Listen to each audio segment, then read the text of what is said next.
Hello guys, മൗനരാഗത്തിൻ്റെ പുതിയ episode റിവ്യൂയിലേക്ക് സ്വാഗതം. അങ്ങനെ നമ്മുടെ പ്രകാശൻ വിക്രം കല്യാണത്തിനെ സംബന്ധിച്ച സന്തോഷത്തിൽ ഭയങ്കര ഹാപ്പി ആയിട്ടിരിക്കുകയാണ് കേട്ടോ. കഴിയുമ്പോൾ വിക്രം പറയുന്നുണ്ട്, നമുക്ക് ഏറ്റവും വലിയ ഉപകാരം ചെയ്തു തന്ന ആളാണ് കാർത്തിക ചേച്ചി. കാർത്തിക ചേച്ചി ഇല്ലായിരുന്നു എഴുതിപ്പോഴത്തെ എൻ്റെ അവസ്ഥ എന്തായിരുന്നേനെ, ജയിലിൽ നിന്ന് ഇറങ്ങിയിട്ട് ഞാൻ വീണ്ടും വല്ലയിടത്തും പോയി കക്കണ്ട വന്നേനെന്ന് പറയുകയാണ് കേട്ടോ. ഇനിയിപ്പം പ്രകാശിന് ചെറുതായിട്ട് ദേഷ്യം വരുന്നുണ്ട്, പക്ഷെ ഒന്നും മിണ്ടുന്നില്ല കേട്ടോ. അപ്പം നമ്മുടെ വിക്രം പറയുകയാണ്, അങ്ങനെയൊന്നും വരാതെ ഞാനിപ്പോൾ ഇങ്ങനെ ഇരിക്കുന്നതിന് കാരണം ആരാ? അത് ചേച്ചിയാണ്. അപ്പോൾ ചേച്ചിയുടെ അമ്മയെ കെട്ടണം എന്ന് പറഞ്ഞാൽ അത് കെട്ടണം.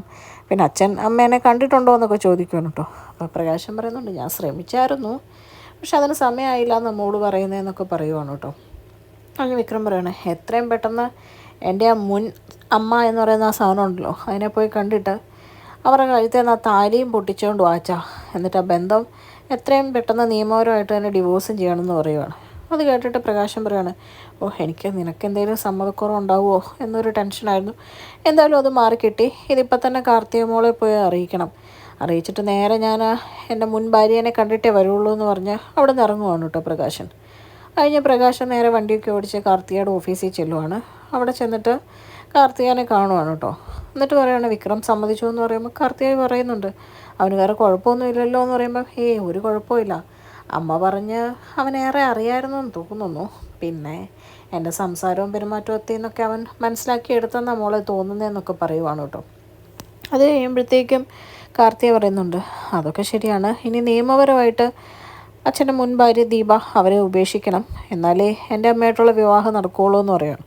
അത് കഴിഞ്ഞിട്ട് പ്രകാശം പറയുകയാണ്, ഞാനിപ്പം തന്നെ അവിടെ പോവാണ്, അവളങ്ങനെ ഞാൻ കെട്ടിയ താലിയും കഴുത്തേലിട്ടുകൊണ്ട് നടക്കണ്ട എന്ന് പറയുകയാണ്. എന്നിട്ട് പറയുക, ഞാൻ ചോര നീരാക്കി വളർത്തിയ 2 പെൺമക്കളുണ്ട്, അവരുടെ കൂടെ ഇപ്പോൾ അവൾ നിൽക്കുന്നത് എന്ന് പറഞ്ഞിട്ട് പറയുകയാണ്, അവൾക്ക് അങ്ങനെ തന്നെ വേണം, അല്ലേ അവൾക്ക് പെൺമക്കളുണ്ടാവുമായിരുന്നു ആദ്യത്തെ 2 എന്നിങ്ങനെ പറയുമ്പോൾ കാർത്തിക പെട്ടെന്ന് നിൽക്കുക, അതിന് പെൺമക്കളാണെങ്കിൽ എന്താ അച്ഛൻ കുഴപ്പം, അച്ഛന് പെൺമക്കളെ ഇഷ്ടമല്ലേ എനിക്ക് പെട്ടെന്ന് പ്രകാശം പ്ലേറ്റ് മറിക്കുവാണ് കേട്ടോ. പിന്നെ എനിക്കിഷ്ടം മോളെ, മോക്കതറിയാമല്ലോ, പക്ഷേ എന്ത് പറയാനാ, അവളുടെ അതേ സ്വഭാവമായിപ്പോയി 2 ബാക്കി നാട്ടിലെ പെൺപിള്ളേരൊക്കെ നല്ലതാണെന്ന് പറഞ്ഞിട്ട് കാര്യമുണ്ടോ, കുടുംബത്തുള്ളത് കൊള്ളത്തില്ല, ഞാൻ മോളോട് കഥയൊക്കെ പറഞ്ഞതല്ലേ എന്ന് പറഞ്ഞ് പ്രകാശം പയ്യെ കാർത്തികനെ സോപ്പിടാൻ വേണ്ടി നോക്കുവാണ്. അത് കഴിയുമ്പോൾ പ്രകാശൻ അവിടെ നിന്ന് പോകുമ്പോഴേക്കും കാർത്തിക മനസ്സിൽ ചിന്തിക്കുക, താൻ ഓരോന്ന് ചെയ്ത് കൂട്ട്, എന്തായാലും തനിക്കുള്ള പണി ഞാൻ പുറകെ തന്നോളാം എന്നുള്ള രീതിയിൽ ഇങ്ങനെ ആലോചിച്ചുകൊണ്ടിരിക്കുകയാണ് കേട്ടോ. അത് കഴിഞ്ഞ് പ്രകാശം നേരെ പോകുന്നത് കിരണിൻ്റെ വീട്ടിലോട്ടാണ്. വാതിൽ തുറക്കുന്നത് നമ്മുടെ ദീപയാണ് കേട്ടോ, കല്യാണിയുടെ അമ്മ. അപ്പോഴേക്കും ദീപേനെ ആദ്യം പ്രകാശം കണ്ടിട്ട് കുറേ കളിയാക്കുന്നുണ്ട്.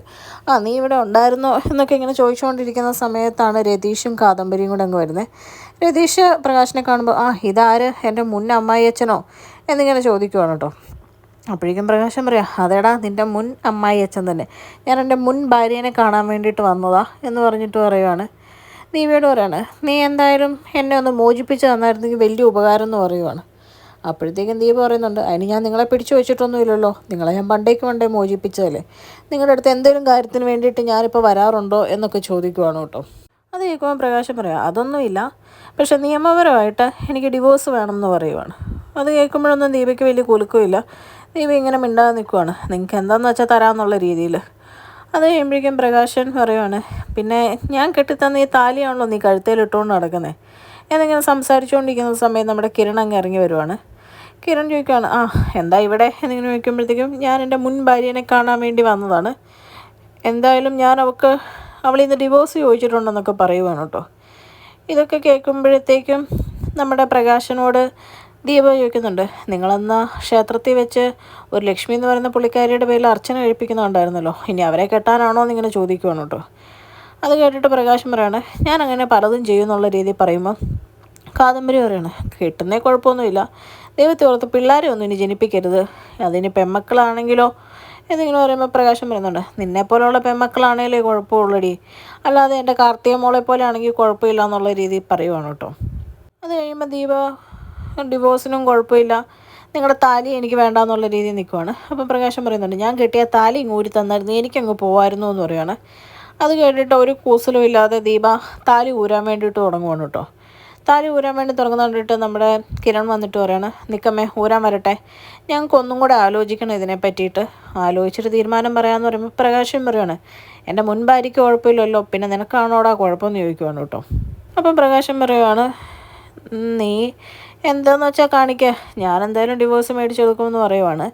അതേസമയത്ത് കിരൺ പറയുന്നുണ്ട്, ഞാൻ കല്യാണിയായിട്ട് ഞങ്ങളൊന്ന് ആലോചിക്കട്ടെ കുടുംബമായിട്ട്, എന്നിട്ട് എന്താണെന്ന് വെച്ചാൽ തീരുമാനം എടുക്കാമെന്ന് പറയുകയാണ്. അതേസമയത്ത് രതീഷ് ചോദിക്കുന്നുണ്ട്, നിങ്ങൾ തൊഴുത്തിലിട്ട് വളർത്തിയ മകളുടെ പരിപാടി ഉണ്ടായിരുന്നോ എന്ന് ചോദിക്കുമ്പോൾ പ്രകാശം പറയാം, ഞാൻ എന്തിനാണ് അവളുടെ പരിപാടി കാണുന്നത്? അവൾ ചാവോ ജീവിക്കോ എന്നാന്ന് വെച്ചാൽ കാണിച്ചോട്ടെ, ഞാനായി എൻ്റെ മോനായി ഞങ്ങളുടെ കുടുംബമായി എന്നൊക്കെ പറയുവാണ് കേട്ടോ. അത് കഴിയുമ്പോഴേക്കും കിരൺ ഇതൊക്കെ കേട്ടിട്ട് ഒന്നും മിണ്ടാതെ പുറത്തേക്ക് പോവുകയാണ്. അതേസമയം പിന്നെ പ്രകാശൻ അവിടെ നിന്നിട്ട് പറയുകയാണ്, എനിക്ക് വേറെ കെട്ടാനൊന്നുമല്ല കേട്ടോ, ഇനി കെട്ടാനാന്ന് പറഞ്ഞാൽ ഇവർ ഡിവോഴ്സ് വന്നില്ലല്ലോ എന്ന് ഓർത്ത് പറയുവാണ്. കെട്ടാനൊന്നുമല്ല, പക്ഷേ നിന്നെ ഇങ്ങനെ ചുമന്നുകൊണ്ട് നടക്കുന്ന കാര്യം ഓർക്കുമ്പോൾ തന്നെ എനിക്കൊരു ഇറിറ്റേഷനാണ്, അതുകൊണ്ടാണെന്ന് പറയുവാണ് കേട്ടോ. എന്നിട്ട് പറയണേ, ഇത്രയും നാൾ നിന്നെ ഞാൻ കൊണ്ടു നടന്നതിന് നിനക്കൊരു വലിയ സല്യൂട്ട് തരണം എന്ന് പറഞ്ഞ് ഇങ്ങനെ തൊഴുതു പിടിക്കുവാണ് കേട്ടോ പ്രകാശൻ ദീപേനെ. ഇതൊക്കെ കണ്ടിട്ട് ദീപയൊന്നും മിണ്ടുന്നില്ല. അത് കഴിയുമ്പോൾ പ്രകാശൻ അവിടെ നിന്ന് ഇറങ്ങുവാണ്. അത് കഴിയുമ്പോൾ ദീപ പറയണേ, എനിക്ക് അങ്ങേരെ ഉപേക്ഷിക്കുന്നതിൽ ഒരു കുഴപ്പമില്ലായിരുന്നു എന്നിങ്ങനെ പറയുമ്പോഴേക്കും കിരൺ അവിടുന്ന് തിരിച്ചു വന്നു കഴിയുമ്പോൾ പറയുവാണ്, അതല്ലമ്മേ എന്തോ ഒരു കളി ഇതിന് പിറകെ നടക്കുന്നുണ്ട്. അത് കഴിയുമ്പോൾ കാദംബരി രതീഷും പറയുവാണ്, അത് നേരാണ്, എന്തായാലും കിരൺ സാറ് പറഞ്ഞ പോലെ തന്നെ ചെയ്യാം. കിരൺ സാറ് പറഞ്ഞ പോലെ എന്തെങ്കിലും കളി നടക്കുന്നുണ്ടെങ്കിൽ നമുക്കറിയാമല്ലോ എന്നൊക്കെ ഇങ്ങനെ പറയുവാണ് കേട്ടോ. അത് കഴിഞ്ഞ് തിരിച്ച് പ്രകാശം വീട്ടിലെത്തുമ്പോഴത്തേക്കും വിക്രം കാത്തിരിക്കുവാണ്. വിക്രം ചോദിക്കുന്നുണ്ട്, എന്തായി അച്ഛാ, എന്തായി, വല്ലതും ഓക്കെ ആയോ എന്ന് പറയുമ്പോഴാണ്, ഞാൻ ചോദിച്ചിട്ടുണ്ടടാ, ഇനിയിപ്പോൾ അവൾ ഡിവോഴ്സ് തരുമായിരിക്കും, എന്നിട്ട് അവളുടെ താലി പൊട്ടിച്ച് എനിക്ക് എടുക്കണം. അവളിനിയിപ്പം നമ്മൾ രക്ഷപ്പെട്ട നല്ല രീതിയിലൊക്കെ ആയതുകൊണ്ട് ഇനി മുട്ടാപ്പൊക്കെ എന്തെങ്കിലും പറഞ്ഞുകൊണ്ട് വന്നെങ്കിലേ ഉള്ളൂ എന്നൊക്കെ പറയുവാണ്. അപ്പം നമ്മുടെ വിക്രം പറയുകയാണ്, എന്ത് പറഞ്ഞാലും അച്ഛൻ അവരുടെ കഴുത്തിലെ താലി പൊട്ടിച്ചെടുക്കണം, അത് കോടതിയിൽ വെച്ച് പൊട്ടിച്ചെടുക്കുന്ന കാണാൻ വേണ്ടി ഞാനും വരും. ഞാനന്ന് ജയിലിൽ കിടന്നപ്പം ഞാൻ ചത്തുപോകണമെന്ന് ആഗ്രഹിച്ച ആളാണ് അവരെ എനിക്ക് ഒരിക്കലും അമ്മയായിട്ട് കാണാൻ പറ്റത്തില്ല. എന്നിട്ട് അറിയുന്ന രീതിയിൽ തന്നെ അച്ഛൻ്റെ കല്യാണം നടത്തണം, അതും അവരെയൊക്കെ നമുക്ക് വിളിക്കുകയും ചെയ്യണം എന്നൊക്കെ പറയുവാണ് കേട്ടോ. ഇതൊക്കെ കേൾക്കുമ്പോൾ പ്രകാശം പറയുന്നുണ്ട്, ഇപ്പോഴാണ് എനിക്കൊരു സമാധാനമായത്, നിനക്ക് വിഷമമായിരിക്കും, നിനക്ക് എങ്ങനെ ഇത് ഉൾക്കൊള്ളാൻ പറ്റുമോ എന്നൊക്കെ ഓർത്ത് എനിക്കൊരു ബുദ്ധിമുട്ടുണ്ടായിരുന്നു എന്ന് പറയുവാണ്. അപ്പോഴേക്കും നമ്മുടെ വിക്രം പറയുവാണ്, എനിക്കൊരു കുഴപ്പമില്ല അച്ഛാ, എനിക്ക് ഏറ്റവും സന്തോഷമുള്ള കാര്യമാണ് ഇത്. നമ്മൾ അവരോട് ചെയ്യുന്ന നന്ദി മാത്രമല്ലല്ലോ, നമുക്കും ഇതുകൊണ്ട് ഒരുപാട് ലാഭമുണ്ടെന്ന് അച്ഛൻ അറിയാമല്ലോ എന്നൊക്കെ പറയുവാണ്. അപ്പം പ്രകാശം പറയുന്നുണ്ട്, അത് ശരിയാടാ മോനെ, നീ എന്താ ഓർത്ത് എനിക്ക് കെട്ടാൻ മുട്ടി നിന്നിട്ടാണോ? അല്ല, പ്രതികാരം വീട്ടാനുണ്ട്, എല്ലാവരുടെയും മുമ്പിൽ തലയെടുപ്പോടുകൂടി ഇനി പ്രകാശിനെ ജീവിക്കണം എന്നൊക്കെ പറയുവാണ്. അത് കഴിഞ്ഞ് പ്രകാശം പറയുന്നുണ്ട് വിക്രത്തിനോട്, നിനക്കും ഇനി കല്യാണ ആലോചനയോടെ നടത്തണം എന്ന് പറയുമ്പോൾ വിക്രം പറയുക, ശരിക്കും ആലോചിച്ചിട്ട് മതി അച്ഛാ, ഇനി എവിടുന്നാണ് പണി വരുന്നതെന്ന് പറയാൻ പറ്റത്തില്ലോ, ആദ്യം അച്ഛൻ്റെ കാര്യം നടക്കട്ടെ, വിശ്വാസമുള്ള ആളെ നമുക്ക് ആദ്യം വീട്ടിലോട്ട് കൂട്ടിക്കൊണ്ട് വരാം, കാർത്തിക ചേച്ചിയുടെ അമ്മേനെ, അത് കഴിഞ്ഞിട്ട് എൻ്റെ കാര്യം നോക്കാം എന്ന് പറയുവാണ്. അതൊക്കെ കേട്ട് അവർ പരസ്പരം സംസാരിക്കുന്ന കാണിച്ചുകൊണ്ടാണ് കേട്ടോ ഇന്നത്തെ എപ്പിസോഡ് അവസാനിക്കുന്നത്.